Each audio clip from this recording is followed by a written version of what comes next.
Hi, welcome to Mikey's Video Game Madness. Today we're playing your favorite game, Resident Evil 6. I know most of the people that like Resident Evil, or games in general, don't really care for this one. Or they might have not even played this game, which I have seen before where somebody on YouTube, sometimes during podcasts, or just casual talk in general, will be like, I haven't personally played it, but it looks like shit. Well, this is the PlayStation 4 version. I covered the demo in the past before this game wasn't released, and I was pretty much sold on it. It was Leon's campaign, which is more traditional Resident Evil 4 or Resident Evil Revelations like. I think this is a good game, actually. I played all four. Excuse me, I have the hiccups, of course, when I start doing this. I played all four campaigns and enjoyed every single one. Some were better than others. It's not a good Resident Evil game. I'll level with you on that.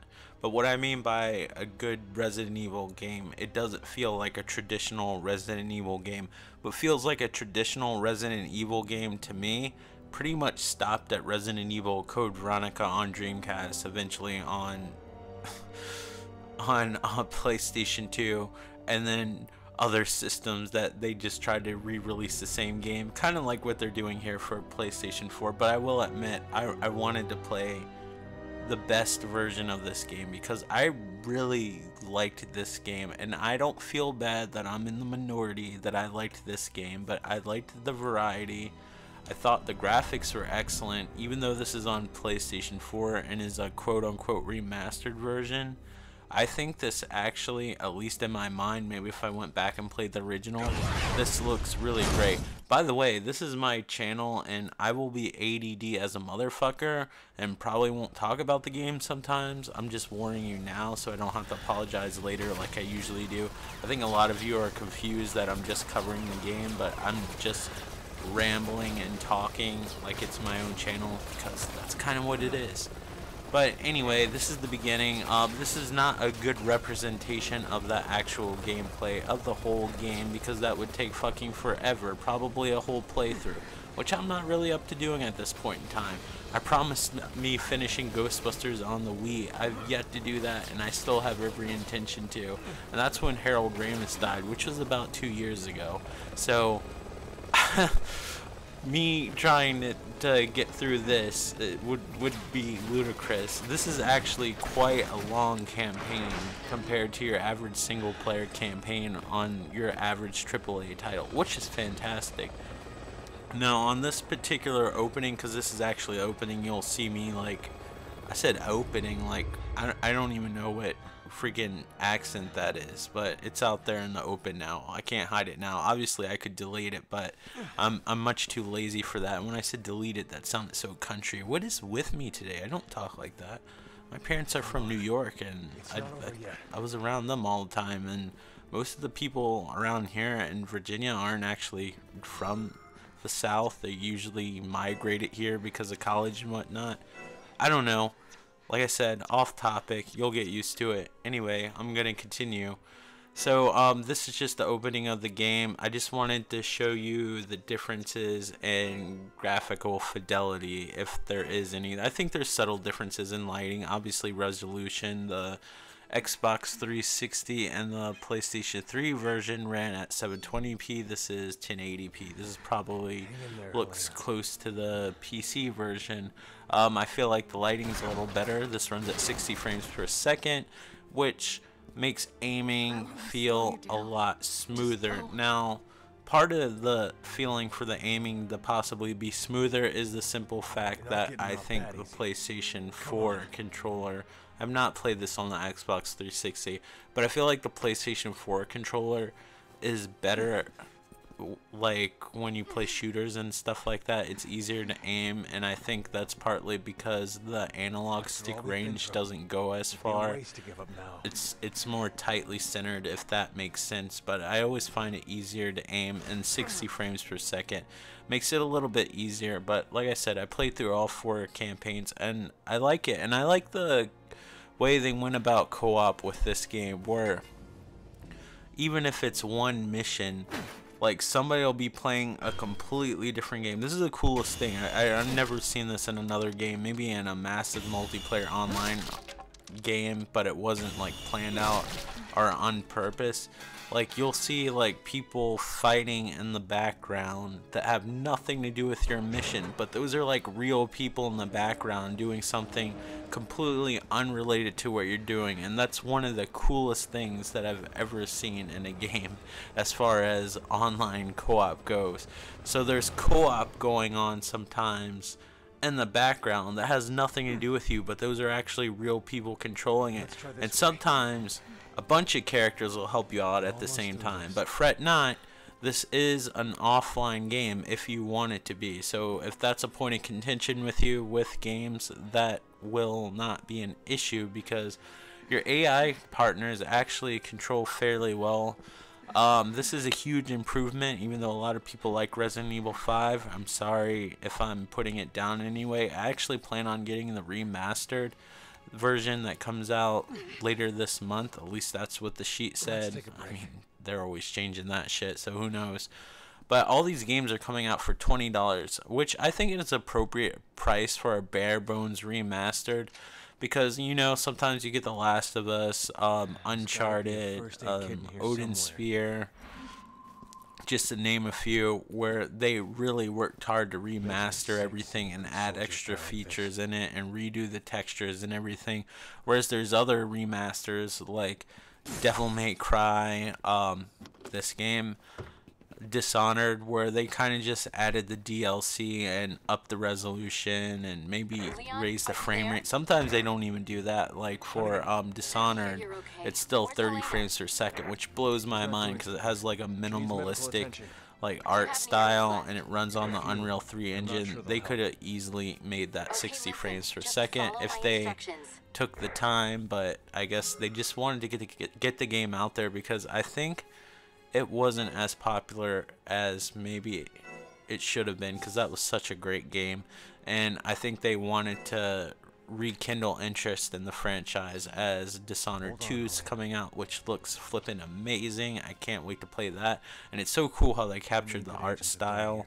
Even though they have a different set of artists, they nailed the art style down, and it's running on the Unreal Tech, well, modified version of the not Unreal, of the ID Tech engine. I think it's 6 or 5. I don't know which one. 6 is what Doom, or Doom 2006, some people call it Doom 4, runs on. I don't know if it's running on Doom 5, which Castle Wolfenstein, The New Order, and Rage ran on. A remastered version of Rage to get interest into the series again would be cool too. I'd like to see that. I really don't care about Quake Arena. Fortunately, there's so many online only multiplayer games out there. I mean, doesn't everybody have their fix with Overwatch? I don't know.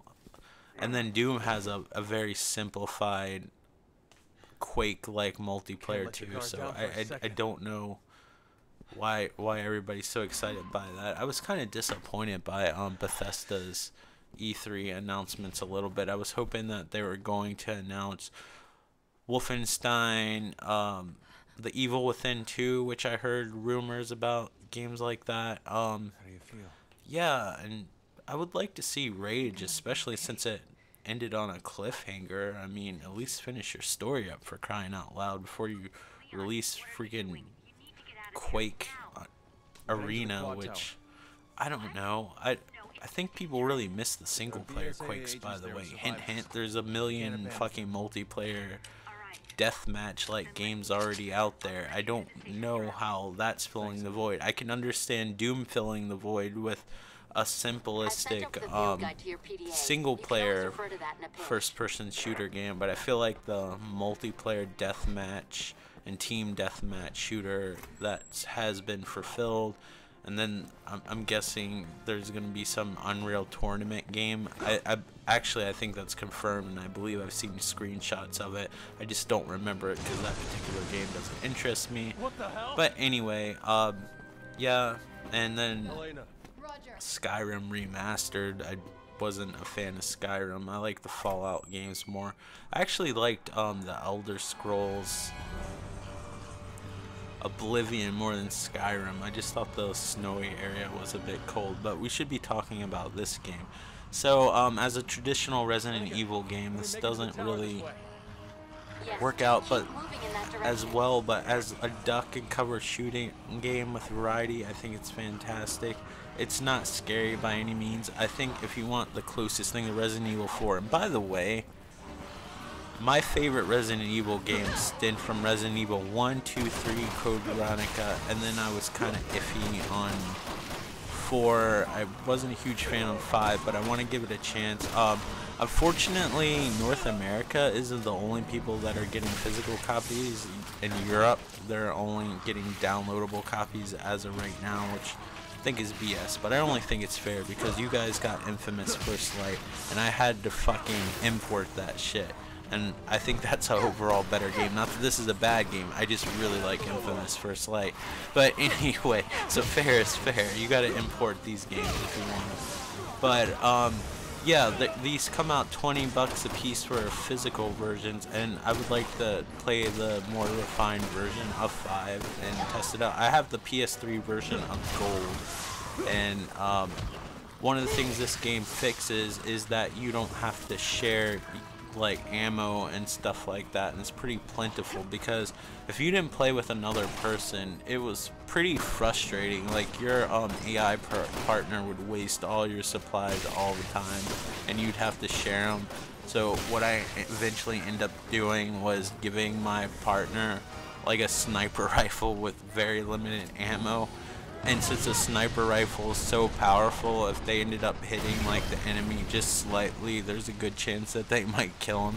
And that's how I got through the game. And I really want to replay it. I really want to like the game. And then they're re-releasing Resident Evil 4 on the PlayStation 4. Now, I really hope that they do work, but judging from past Resident Evil 4 releases, I feel like they're going to do absolutely nothing, and it's just going to run at 1080p and maybe have higher resolution, low res textures. I'm hoping they at least, which they haven't done, they've always used the PlayStation 2 version as a port because it had the Ada-Long missions on it. I really hope they take some time, because that's the last one that comes out too. I really hope they take some time with Resident Evil 4 and really, at the very least, use the GameCube version as a basis, and then put the Ada-Wong missions in the GameCube engine, because that had higher resolution textures and better graphical effects. There's like missing effects with the PlayStation 2. Don't ask me offhand because I'm running out of time. I'm doing this commentary after I recorded the video. Sometimes I do these while playing the game. If you're new to this channel, sometimes I record after. This is one of those record after videos. A lot of information that you probably didn't know. So anyway, Leon's campaign's more traditional Resident Evil game. It's not scary by any means, but it's more horror-based, has zombies. Chris Redfield's feels more like a Gears of War type of game, where you're fighting a lot of these enemies that aren't quite like zombies. They're kind of like the enemies from Resident Evil 4 and 5. And eventually, Leon Kennedy has to actually fight those kind of enemies later on in the game too. So, but his starts out feeling very much like a Resident Evil game to some extent. One thing they didn't do, which I feel like the Resident Evil Revelations games are kind of filling the void, is there's a lack of puzzles, which I feel like is a huge and important part of Resident Evil. And then you play as, I can't think of the character's name, he plays the son of Wesker. I think his name's Jacob. And his is more like, I don't know how do you explain it. It kind of reminds me of Running Simulator, but you can fight back. Sorry about the sirens. I actually live right in front of a fire station. So, and I'm not being sarcastic, that's the honest truth, just in case you question me on that. But, yeah. So their campaign, like, is kind of like Resident Evil 3, where Nemesis was chasing you all the time. It's more action oriented. You really can't kill an enemy. It kind of reminds me of Terminator, where they keep on knocking this creature down, and then later on he's still alive, and you never know if you fully kill them or not, and it's really suspenseful, and I really enjoy it. And then there's Ada Wong's missions, which originally when Resident Evil 6 came out, you had to unlock her missions at the end, but after a patch, her missions became available up front, and in this game, since this has all the DLC and all the updates and everything that was on the original versions, her campaign's immediately playable at first. I recommend playing the game in this order. Chris Jacobs, I believe that's his name, or Wesker's son. We'll just call him Wesker's son, and the president's daughter, which I can't remember. Or was it the president's daughter? I think it might have been Sherry Birkin. Yeah, it might have been her. I don't know. I haven't played this game in a long time besides this part, obviously. There's not as many quick time events, but yeah, so play that one, and then play Leon's campaign, and then Ada Wong's, and I feel like that's the best way to experience the story, and everybody's stories overlap. I'm stoked about Resident Evil 7. I'll probably do a video of the demo about that sometime soon. That doesn't really feel like an official Resident Evil game. It feels more like PT, but it was an introductory demo, so it might be a completely different game. But I'm totally down for a scary game. And if you want a game that feels more traditional, like Resident Evil 4 at least, definitely try The Evil Within. And I hope that series continues because it seems fantastic. I really liked it. I got to finish the DLC, but I really enjoyed it. If you're not used to playing survival horror games, though, I definitely recommend playing on easy. There's no shame in that. You'll have more fun because there's more ammo drops. On normal and hard, you'll find yourself running out of ammo quite a bit. But anyway, this game is only $20. I would definitely come up with your own conclusion and try this game. I don't think this is the best game in the world, but I think it's great, and I think it deserves a better reputation than it already has. So anyway, thank you so much for watching. I hope you enjoyed my rambling, and I hope you're all doing well. Take care. Bye. If you want to, like, comment, and subscribe. Thanks for watching.